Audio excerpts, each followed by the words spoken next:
knee in that game against Toronto, June 13th, 2019.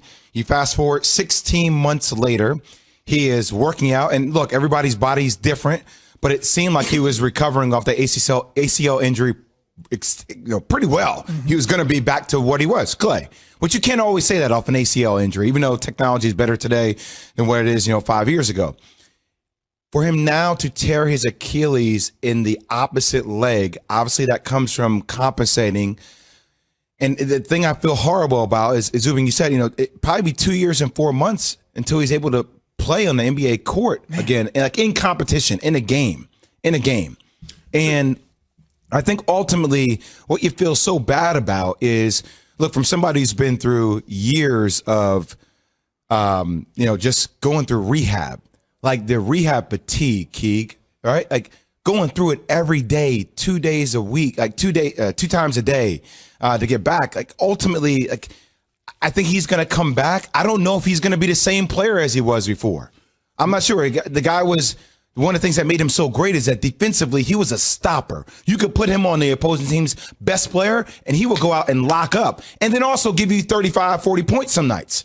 Big time offensive player. I don't know if he gets back to that caliber player again, and that changes the dynamic of this dynasty. This dynasty is no more, by the way. Mm. Without Klay Thompson, this dynasty is no more. They'll be a good team. Steph will be great, but they won't be what they were with Steph and Klay, considerably the greatest shooting backcourt we've ever seen in the history of the game.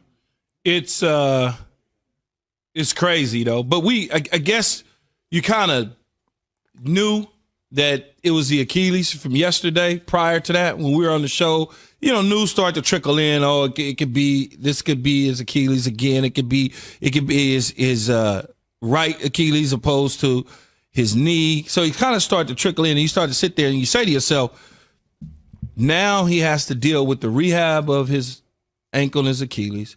He's still rehabbing, believe it or not, his ACL because the rehab doesn't stop. It continues to strengthen that. Now you got to do both.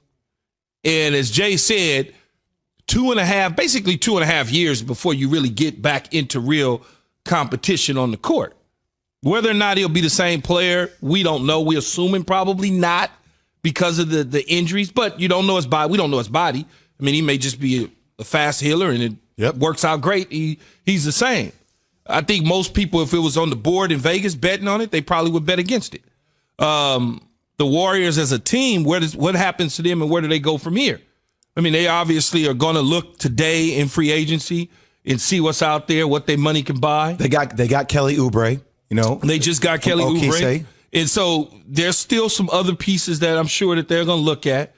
Will Steph Curry be Steph Curry? He'll probably still be Steph and still do some of the same things. Won't be easy. It'll be harder. What will Wiggins give them? What will James Wiseman give them? And even with Klay Thompson on the court with them, I never had them really being a major threat in the West to the Lakers and the Clippers. I still had them hovering around 4 to 5, somewhere in that area, because we didn't know what Klay would be coming off the ACL. We haven't seen Steph Curry in a while either. So it's kind of like, what were they going to be? We assumed they were going to be this same sort of high-flying team, but they did remove Kevin Durant from that high-flying team the last time we saw them. And I understand they won championships before KD got there, but they also had a different makeup before KD got there. Those guys are a little older, a little longer in the tooth.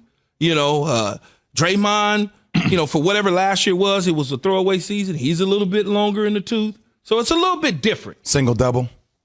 No, sorry, I couldn't. Sometimes it's just in my head now because Charles Barkley called Draymond Green single-double as opposed to but you know what I'm saying. Yeah, I do. Key, I might have had them in the Western Conference Finals next year, depending upon what kind of draw they got. Why though? Because their ability to score in spurts, right? Like the Lakers will always have the size advantage. But they could combat that because of the style in which they played offensively. And then you wonder about matchups. Who will LeBron James guard? Will you guys be able to sign KCP back with defensively be one of your top guards? You will be able to do that probably now because of the addition of Dennis Schroeder and you guys have cap space. That's what I was going to say. Schroeder's there. But still, okay, like you don't know what the Clippers are going to be. Like, Well, I'm automatically putting the Lakers in. I don't care about what the Clippers do. understood. Here